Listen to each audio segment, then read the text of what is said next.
কেশবপুর গ্রামে নাদিরা নামের একটি মেয়ে বাস করত। নাদিরা ছিল খুবই মেধাবী। সে প্রতিদিন স্কুলে যেত। হঠাৎ করে নাদিরার মা বাবা নাদিরার জন্য বিয়ে ঠিক করে রবিন নামে একটি ছেলের সাথে। রবিন নাদিরাকে বিয়ে করে নিয়ে শহরে চলে যায়। কিন্তু রবিনের মোটেও ইচ্ছে ছিল না নাদিরাকে বিয়ে করার। রবিন তার মা বাবার কথায় নাদিরাকে বিয়ে করে এবং অফিসে গেলে রবিনের মন সবসময় খুব খারাপ থাকতো এবং ভাবতো তার জীবনের সাথে এ কী হয়ে গেল।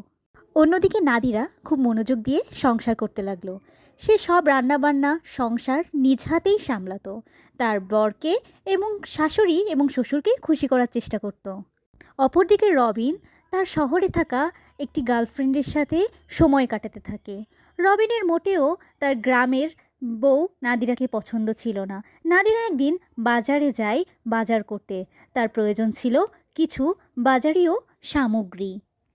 হঠাৎ নাদিরার একটা ফুলের দোকানে চোখ পড়তেই দেখে তার বর রবিন এবং তার সাথে একটি মেয়ে ফুলের দোকানে কথা বলছে এবং ফুল কিনছে।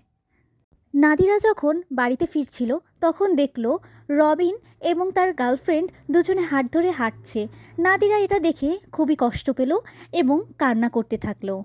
বাড়িতে আসার পর নাদিরা যখন রবিনকে জিজ্ঞেস করলো তখন রবিন নাদিরার সাথে খুবই খারাপ ব্যবহার করলো এবং বলল, তুমি আমার জীবন থেকে চলে যাও, আমি তোমাকে মোটেও ভালোবাসি না। নাদিরা তার গ্রামের বাড়িতে ফিরে এলো এবং হাঁস মুরগি পালন করত এবং ভাবতে থাকলো কী করা যায় তার জীবন নিয়ে। নাদিরা শহরের একটি কলেজে ভর্তি হয় এবং সেখানে সে কঠোর পরিশ্রম করে, দিনরাত পড়াশোনা করে।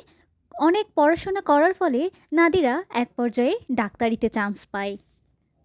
নাদিরা তার ডাক্তারি পড়াশোনা করে অনেক বড় ডাক্তার হয় এবং সবার চিকিৎসা করতে থাকে। অন্যদিকে রবিনের গার্লফ্রেন্ড অন্য একটা ছেলের দামি গাড়ি এবং বাড়ি দেখে তাকে বিয়ে করে নেয় এবং রবিনকে ছেড়ে দেয়। পরে রবিন অনেক দুঃখ পায় এবং ভাবতে থাকে সে জীবনে কি পেতে যেয়ে কি হারিয়ে ফেললো এবং আফসোস করতে থাকলো।